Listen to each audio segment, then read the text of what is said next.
आज से मैं प्रत्यय शुरू करने जा रही हूँ। बहुत शॉर्टकट चलूंगी ताकि आपका समय न बर्बाद हो। तो प्रत्यय, जैसा कि आप सभी जानते हैं कि प्रत्यय शब्दों के अंत में जुड़ करके शब्द के अर्थ को बदलता है।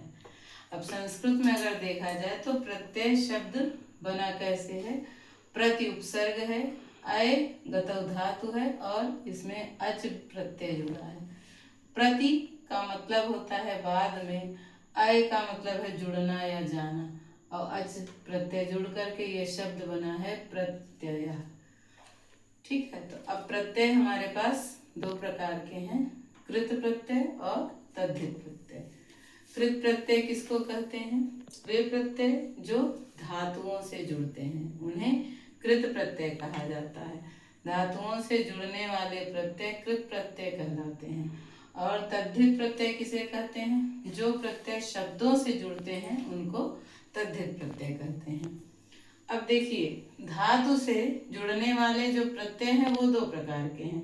धातु से जुड़ने वाले प्रत्यय दो प्रकार के हैं, एक तिंग प्रत्यय होते हैं और दूसरा है कृत प्रत्यय।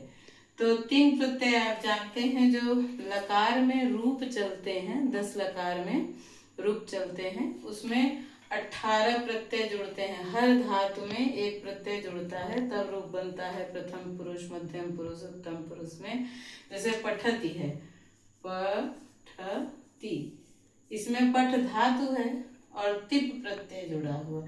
तिप तस झी करके प्रत्यय है, 18 है। जैसे तिप तस झी, झी का झो अंत है, झो अंत सूत्र से झी को अंत आदेश होकर पठंती, लिखंती बनता है। तो ये जो 18 सूत्र 18 प्रत्यय हैं ये धातु से जुड़ते हैं, और ये जब प्रत्यय जुड़ते हैं तो ऐसे शब्द को तिङंत शब्द कहे जाते हैं। जैसे तिप्तजी में वस्मस ताताम झा थसत हम मेढवई मही, 18 प्रत्यय ये जुड़ते हैं और हमारे लकार में जो रूप चलते हैं वो इन्हीं के जुड़ने से बनते हैं। तो ये आपके तिङंत हो गए। ऐसे शब्दों को तिङंत कहते हैं जहाँ ये तिप्तजी इत्यादि 18 प्रत्यय जुड़ते हैं। उसके बाद आता है कृत प्रत्यय। कृत प्रत्यय भी धातुओं से ही जुड़ता है, मगर ये रूप नहीं चलता, ये सीधे अर्थ देता है। जैसे त्वा प्रत्यय, ल्यप, ल्युट, शक्ति, सानत, अनंत हैं, काफी हैं। इनकी संख्या निश्चित नहीं है, कितने ही प्रत्यय हैं, संख्या बहुत है इसकी। तो जो मुख्य मुख्य है उसको बता दिया जाएगा। तो आप ऐसे देखिए कि त्वा प्रत्यय है, ये त्वा प्रत्यय, इसमें लशक को तद्धित सूत्र से क की संज्ञा हो जाती है और त्वा जुड़ता है। जैसे पठ धातु में त्वा प्रत्यय जोड़ते हैं तो बनता क्या है? पठित्वा।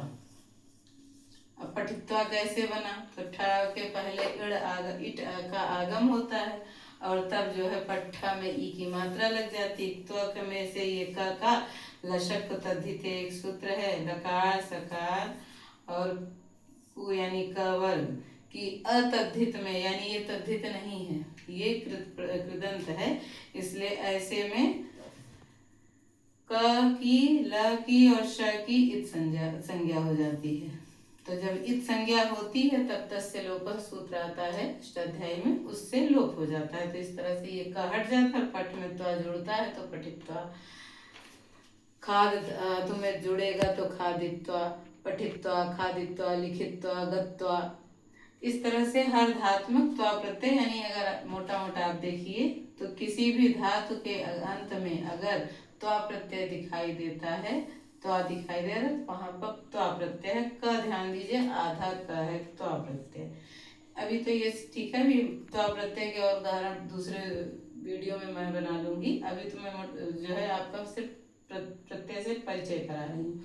तो ये धातु से जुड़ने वाले दो प्रकार के प्रत्यय, तिंग प्रत्यय और कृत प्रत्यय। तिंग प्रत्यय जो रूप चलते हैं लकार में वो आते हैं तिप तस जी इत्यादि, और कृत प्रत्यय में त्वा, ल्यप, ल्युट, अंश, सत्री आदि। तद्धित प्रत्यय, अब हम तद्धित प्रत्यय देख लें कि तद्धित प्रत्यय किसे कहते हैं। जो प्रत्यय शब्दों से जुड़ते हैं उनको तद्धित प्रत्यय कहा जाता है। तो तद्धित प्रत्यय से भी जुड़ने वाले जो प्रत्यय हैं वो 3 प्रकार के हैं। जैसे यहाँ पे तिंग और कृत 2 प्रकार के प्रत्यय थे, उसी तरह शब्दों से भी 3 प्रकार के प्रत्यय जुड़ते हैं। एक होता है सुप प्रत्यय, दूसरा स्त्री प्रत्यय और तीसरा है तद्धित प्रत्यय। तो सुप प्रत्यय जो 7 विभक्तियों में रूप चलते हैं वो सुप प्रत्यय के अंतर्गत आते हैं। देखिए 7 त्रिक 21, 7 और एक वचन, द्विवचन, बहुवचन और प्रथमा से लेके सप्तमी तक जो 7 विभक्तियों में रूप चलते हैं वो सुप प्रत्यय। सु औजस अम औटस टाभ्याम विस गेभ्याम व्यस गसिभ्याम व्यस गस ओस आम गी ओस सुप। ये कुल 21 प्रत्यय जुड़ते हैं जब तभी हमारे रूप बनते हैं। बालक से बालकः सु प्रत्यय जुड़ के बना, बालकः के बाद बालको जो बनता है वो अ प्रत्यय जुड़ करके बना। इस तरह से कुल 21 प्रत्यय बता दिए मैंने कि ये और ये प्रत्यय जब बालक शब्द में जुड़ते हैं तब ये प्रत्यय सुप प्रत्यय कहलाते हैं। अब दूसरा है स्त्री प्रत्यय, यानी बालक को बालिका बनाना है तो टाप प्रत्यय जुड़ा है। तो ऐसे शब्द, ऐसे प्रत्यय जो पुल्लिंग में जुड़ते हैं और पुल्लिंग को स्त्रीलिंग बना देते हैं उनको स्त्री प्रत्यय कहा जाता है। जैसे टाप, घीप, घीस, गिन इत्यादि। तीसरा है तद्धित प्रत्यय। तद्धित प्रत्यय है अण, ढक, ढा, फक इत्यादि। जैसे व्याकरण शब्द है, व्याकरण से वैयाकरण बनता है, व्याकरण से वैयाकरण बनता है। ये अण प्रत्यय जब इसमें जुड़ता है व्याकरण में, अण प्रत्यय के जुड़ने से ये बना है वैयाकरण। ठीक, तो इसी तरह से शब्दों में कुछ प्रत्यय जब जुड़ते हैं और उनसे शब्द बन जाता है तो वो तद्धित प्रत्यय कहलाते हैं। स्त्री प्रत्यय स्त्रीलिंग बनाने के लिए, और सुप प्रत्यय जो 7 विभक्तियों में रूप चलता है।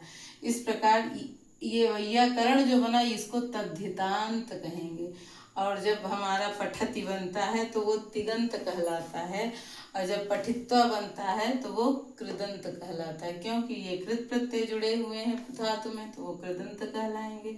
जब तिंग प्रत्यय जुड़ेगा धातु से तो वो तिगंत शब्द कहलाएंगे। इस तरह से ये प्रत्यय की आपके साथ परिचय हुआ। अब मैं कृत प्रत्यय पर काम करूंगी अगले वीडियो में। Thank you.